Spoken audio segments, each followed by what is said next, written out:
Love is in the air. It means springtime is coming up soon. A lot of people are wondering what tablet should they buy for this spring to use for the summertime and for the rest of the year. People are either upgrading their device that's maybe getting a little bit long in the tooth, or perhaps getting one for the first time.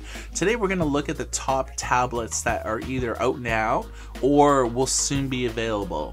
Let's look at the list.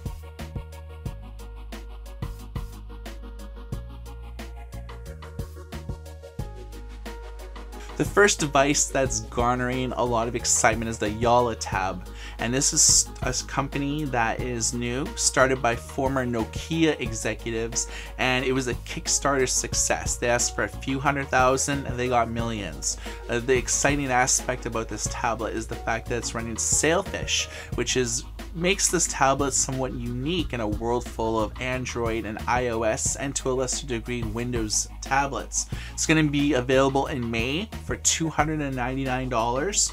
The specs: it's an 8-inch screen with a resolution of 2048 by 1536, which makes it somewhat comparable to the iPad Air in terms of overall resolution. Inside, there's a quad-core 1.8 GHz processor, a 5 megapixel camera sitting on the back, and storage options are either 32 gigs or 64 gigs. The build quality looks fairly high, and there's a lot of excitement about this tablet. The next tablet on the list is the Sony Xperia Z4.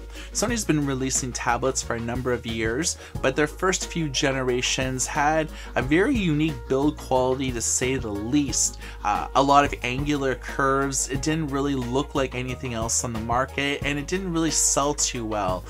A lot of people that I know who are hardcore tablet users, I've never seen them with a Sony tablet. I haven't really even seen anybody that I know online that has a Sony tablet, but this all might change with the advent of the Z4. It's a 10-inch QHD display with a resolution of 2048 by 1080, so you get full 2K resolution. It has IP68 certification, which means it's waterproof.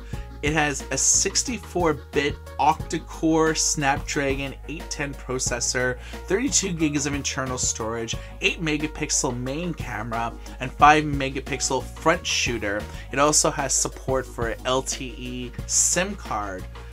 You'll get about 17 hours of battery life on a single charge. It's also fairly, it's very thin. It's 6.1 millimeters and weighs less than 396 grams. No idea how much it's going to cost, but it's going to be available this spring. And this may be the tablet that really shows us why Sony should not abandon smartphones and tablets like they announced that they're going to prospectively do. The Apple iPad Air 2, there isn't much to say. It's probably the best tablet currently on the market. It has a huge library of apps that take advantage of the 2048 by 1536 resolution. A lot of other Android tablets have superior resolution. They either match or surpass the iPad, but they don't have the app library to take advantage of the HD resolution. A lot of Android apps who are made by developers are just pushed to many different devices. They don't really have time to optimize it for specific devices. Whereas with iOS, you either make it for a 9.7-inch tablet or you make it for the traditionally sized iPhone displays. 9.7 inches, like I said, and you have a dual-core 1.3 gigahertz Cyclone CPU, 1 gig of RAM, 5 megapixel rear-facing camera, 1.2 megapixel front-facing camera, and a fingerprint sensor. I think the advantage with iOS as opposed to the first-party support is iCloud, and this is something that's not really heavily promoted as much for bloggers and news channels.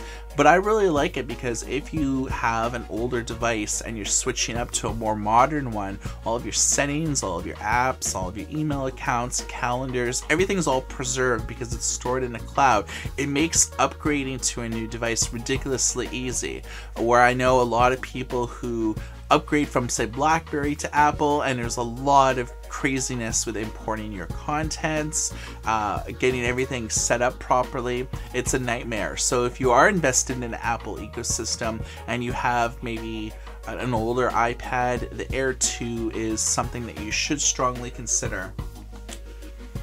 If you live in the US or UK, the Amazon Fire HDX 8.9 may be for you. It's the latest generation Fire tablet, and it did drop the Kindle moniker, which all former tablets were known as the Kindle Fire HD, HDX, so on.